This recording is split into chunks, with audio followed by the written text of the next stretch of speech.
တမိုင်းတစ်လျှောက်အဆိုးဆုံးအချိန်ကဘယ်အချိန်ဖြစ်မယ်လို့သင်ထင်ပါသလဲပြီးခဲ့တဲ့2020မှာနိုင်ငံရေးပြဿနာတွေအရေးအခင်းတွေအပြင်ကမ္ဘာကပ်ရောဂါကိုပါကြုံတွေ့ခဲ့ရတာပါဆိုပေမဲ့လို့ဒါကအဆိုးဆုံးတော့မဟုတ်သေးပါဘူးဒီနေ့ဗီဒီယိုထဲမှာတော့သင်နိုးထားမှလာတဲ့ခေတ်တွေအကြောင်းတင်ဆက်ပေးသွားမှာဖြစ်ပါတယ်ဒီဗီဒီယိုကိုကြည့်ပြီးသွားတာနဲ့ခေတ်ဆိုကြီးတွေအကြောင်းနည်းနည်းလေးတော့ဗဟုသုတရသွားမယ်လို့မျှော်လင့်ပါတယ်ဆိုတော့နေမမြင်ရတဲ့ခေတ်တွေအာနာရှင်တယောက်ကြောင့်လူသိန်းချီပြီးတော့တည်ဆုံခဲ့ရတဲ့ခေတ်ဆိုကြီးအပါအဝင်လူသမိုင်းတစ်လျှောက်ကအဆိုးဆုံးအခြေအနေတွေအကြောင်းကျွန်တော်တို့အခုပဲနားဆင်ကြည့်ရအောင်ပါ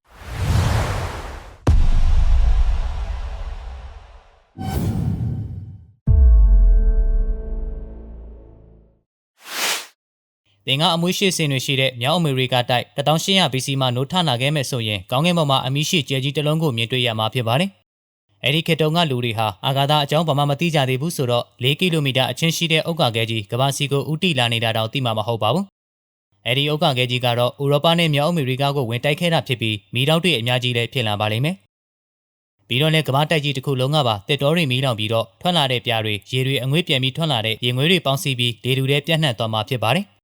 ဒါကြောင့်မဲကျွန်တော်တို့နေကိုပါမြင်တွေ့ရတော့မှာမဟုတ်ပါဘူး။ကံကောင်းစွာနဲ့ပဲသင်ကမီးလုံးရာကနေအသက်ရှင်ခဲ့မယ်ဆိုရင်ဥက္ကာခဲဝင်တိုင်းမှုကြောင့်ဖြစ်ပေါ်လာမဲ့ပေ200မြင်းနဲ့ရေလိုင်းတွေကိုတော့ရင်ဆိုင်ရအောင်မှာဖြစ်ပါတယ်။အနည်းဆုံးအမြင့်ကတော့ယနေ့ခေတ်လန်ဒန်က Tower Bridge တရားနဲ့အမြင့်အတူတူတော့ဖြစ်နေမှာပါ။ပြီးတော့လည်းရှိသမျှပေနဲ့ရေစီးကြောင်းတွေအကုန်လုံးရက်တန့်သွားမှာဖြစ်တယ်လို့နှစ်1000ကြာမဲ့ရေခဲခေတ်ကိုပါရင်ဆိုင်ကြရမှာဖြစ်ပါတယ်။ဒါကတော့နောက်ထပ်လာမဲ့နောက်ထပ်တစ်ဆင့်ပါ။ဒီလိုနဲ့ပဲသင်ကရိုမန်လူမျိုးဖြစ်လာပါလိမ့်မယ်။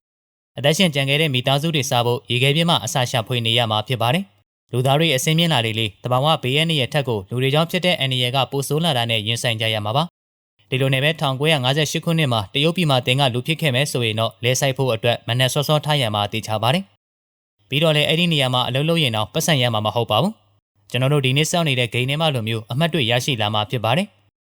ဘာလို့လဲဆိုတော့တရုတ်ကွန်မြူနစ်ခေါင်းဆောင်မာစီတောင်ကနေတိုင်းပြည်အာဏာကိုချုပ်ကင်ထားတာဖြစ်ပြီးစင်ရဲတဲ့တရုတ်ပြည်သူတွေကိုခိမိစမှုခေရအောင်လို့အတင်းပိုးခဲ့တဲ့သူလည်းဖြစ်ပါတယ်။အဲဒီခေတ်မှာကိုပိုင်ပစ္စည်းဆိုတာလည်းမရှိပါဘူး။အားလုံးကိုအတူတကွပိုင်ဆိုင်ကြရမှာဖြစ်ပါတယ်။ကျွမ်းကျင်တဲ့လယ်သမားတွေကိုစိုက်ရုံတွေစီအတင်းပိုးခဲ့တာကြောင့်စိုက်ပျိုးသီးနှံတွေရှားပါလာမှာဖြစ်ပါတယ်။ဒါကိုဖြည့်ရှင်းမလုပ်ပဲကောက်ပဲသီးနဲ့စားတဲ့စာကလေးငှက်တွေအကုန်တက်ပစ်ဖို့မာအိုတယောက်အမိန့်ထုတ်ခဲ့ပါတယ်။ဒီလိုယူမိုက်တဲ့ဆုံးဖြတ်ချက်ကိုသင်ကမကြိုက်ဘူးဆိုရင်တော့ညှင်းဆန်ခွင့်လုံးဝမရှိပါဘူး။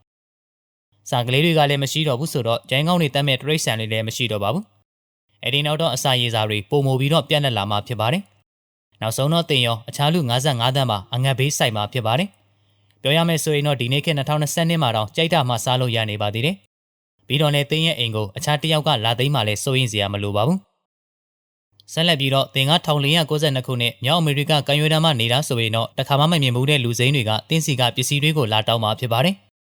မပေးရင်ကောင်းကင်ဘော်ကလောက်ကိုခိုးသွားမဲ့ဘာညာနဲ့ပလိန်ကြီးချိန်ချောက်တာလည်းခံနေရအောင်ပါဒီလိုနဲ့ပဲညကိုလည်းရောက်ရောလာကတကယ်ပျောက်ကွယ်သွားပါလိမ့်မယ်တကယ်တော့တင်ကခရစ္စတိုဖာကိုလန်ဘန်နဲ့ရင်ဆိုင်နေရတာပါသူကတော့နက်ခတ်ပညာနဲ့တက်တာကြောင့်လာကြမဲ့အချိန်ကိုကြိုတင်ခံမှန်းပြီးလှည့်စားလိုက်တာလည်းဖြစ်ပါတယ်ပြီးတော့လည်းသူကပြဿနာတွေအများကြီးကိုတည်ဆောင်လာမဲ့လူလည်းဖြစ်နေပါတယ်ကိုလန်ဘတ်တယောက်အမေရိကတိုက်ကိုရှာဖွေတွေ့ရှိခဲ့ပြီးတဲ့နောက်မှာစပိန်တွေပေါ်တူဂီတွေပြင်သစ်တွေဟော်လန်တွေနဲ့လိုက်ပါလာကြပါလိမ့်မယ်အမေရိကတိုက်ကိုကိုလိုနီပြုပြီးတော့ဒေသခံတွေကိုတပ်ပစ်တာကျွံပြူတာတွေအများကြီးလုပ်ခဲ့ကြပါတယ်။ဒီရက်တွေကစပိန်ကျူးကျော်သူတွေဆိုရင်ရွာသားတွေရဲ့ပစ္စည်းကိုလူမီးရှို့ပြီးတော့တပ်တာတွေလည်းလုပ်ခဲ့ကြပါတယ်။လူချင်းမင်းကကျူးကျော်သူတွေလက်ကနေလွတ်ခဲ့မဲ့ဆိုရင်တော့နောက်ရက်ကျရင်တော့ဖျားနာလာမှာဖြစ်ပါတယ်။ဘာလို့လဲဆိုတော့မြောက်အမေရိကတိုက်ဒေသခံလူမျိုးစုတွေကကမ္ဘာနဲ့အဆက်အသွယ်ပြန့်နေတာမို့လို့ဥရောပသားတွေနဲ့ဆက်ဆံရာကနေတဆင့်ယောဂအသက်တွေကူးစက်လာကြတာဖြစ်ပါတယ်။ပြီးတော့လေသူတို့ရဲ့ကိုယ်ခံအားစနစ်ကမကြုံဘူးတဲ့ယောဂတွေကိုတွန်းလှန်နိုင်ခြင်းမရှိဘဲနဲ့သေဆုံးကြရမှာဖြစ်ပါတယ်။ဒီထက်ပိုပြီးတော့ဆိုးတာကတော့အေယာမစစ်ပွဲတွေဖြစ်ခဲ့တဲ့1618 1648ခုနှစ်ဥရောပတိုက်ပွဲပဲဖြစ်ပါတယ်။အဲဒီခေတ်မှာတော့နှစ်ဖက်စလုံးအထီးအခိုက်တွေအများကြီးဖြစ်ပေါ်ခဲ့ရပါတယ်။သင်္ကညသက်ကောက်မှနိုးလာပြီဆိုရင်ဖျားเจ้าမှမီးပူဇော်တာခံရပါလိမ့်မယ်။ချားစ်တက္ကသိုလ်ကကျောင်းသားဖြစ်နေမယ်ဆိုရင်တော့စာသင်ရသေးမှာမဟုတ်ပါဘူး။သင်ကိုယ်ကွယ်ရဘာသာနဲ့သင်ရဲ့လွတ်လပ်ခွင့်ကိုကောင်းကွယ်ဖို့တိုက်ခိုက်နည်းကိုသင်ကြားရမှာဖြစ်ပါတယ်။အဲဒီခေတ်တုန်းကရောမအင်ပါယာဂျာမန်အင်ပါယာနဲ့အခြားဥရောပနိုင်ငံတွေအားလုံးစစ်ပွဲဆင်နွှဲနေခဲ့တာဖြစ်ပြီးဘာသာရေးပဋိပက္ခတွေကြောင့်စတင်ခဲ့တာဖြစ်ပါတယ်။တကယ်တော့ Protestant နဲ့ Catholic တွေအချင်းများရကနေစတင်လာခဲ့တာပါ။ဂျာမနီတောင်ပိုင်းမှာတော့နှစ်30ကြာစစ်ပွဲဖြစ်ပြီးလူဦးရေ3ပုံတစ်ပုံပဲအသက်ရှင်ကျန်ရစ်ခဲ့ပါတယ်။တချို့သောဒေသတွေမှာစီးပွားရေးလူမှုရေးနယ်လန်ပြန်ထူဖို့ရာစုနှစ်တစ်ခုလောက်ကိုကြံခဲ့ပါတယ်။ခံမှန်းချက်တွေအရတော့လူဦးရေအနည်းဆုံး9တန်းကနေ10တန်းအထိတည်ဆုံခဲ့ကြတယ်လို့လည်းသိရပါတယ်။အဆိုပါစစ်ပွဲတွေကနေရှင်သန်ခဲ့မယ်ဆိုရင်တော့ပလေယောဂကဆိုးကြီးနဲ့ထပ်မံကြုံတွေ့ရနိုင်ပါတယ်။ဂျာမနီမှာတော့စစ်ပွဲကြောင့်တည်ဆုံတာထက်ပလေကြောင့်တည်ဆုံတဲ့သူကပိုပြီးတော့များပြားခဲ့ပါတယ်။ င်က20ရာစုရဲ့ပထမတဝက်မှရှင်သန်ခဲ့တဲ့လူတစ်ယောက်ဆိုရင်လည်းကံမကောင်းသေးပါဘူး။နေပေါင်း30အတွင်းကမ္ဘာစစ်နှစ်ခုကြုံခဲ့ရပြီးနိုင်ငံရေးအယူအဆကွဲပြားတာနဲ့လူမျိုးတုံးတပ်ဖြတ်တာတွေအစုလိုက်အပြုံလိုက်တပ်ဖြတ်တာတွေကိုကမ္ဘာအနှံ့လှုပ်ဆောင်ခဲ့ကြပါတယ်။ရလက်အနေနဲ့ကတော့လူဦးရေတန်းရနဲ့ချီပြီးတော့တည်ဆုံခဲ့ကြပါတယ်။လူကြီးမင်းကပထမကမ္ဘာစစ်မှအသက်ရှင်ကျန်ခဲ့တဲ့စစ်ပြန်တယောက်ဆိုရင်တော့စပိန်ငှက်ဖျားကမ္ဘာကပ်ရောဂါနဲ့ထပ်ပြီးတော့ကြုံတွေ့ရအောင်ပါပါ။အဲဒီကပ်ရောဂါကြောင့်ကမ္ဘာလူဦးရေ900ခန့်ဖြစ်တဲ့လူသန်း100တည်ဆုံခဲ့ရပါတယ်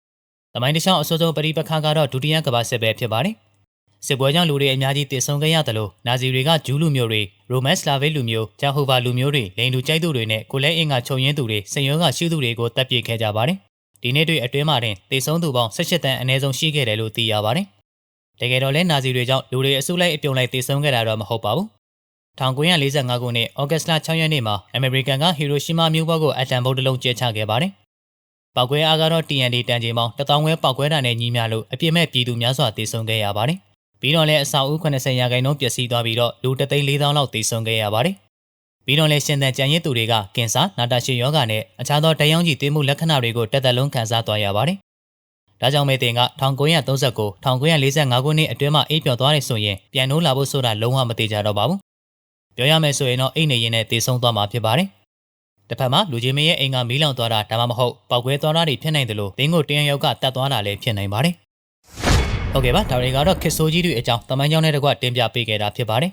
။အဆုံးထိနားဆင်ပေးခဲ့တဲ့တယောက်ချင်းစီတိုင်းကိုကျေးဇူးအထူးတင်ပါတယ်ပြောရင်ကျွန်တော်တို့နောက်နေ့မှတွေ့ရအောင်ပါ။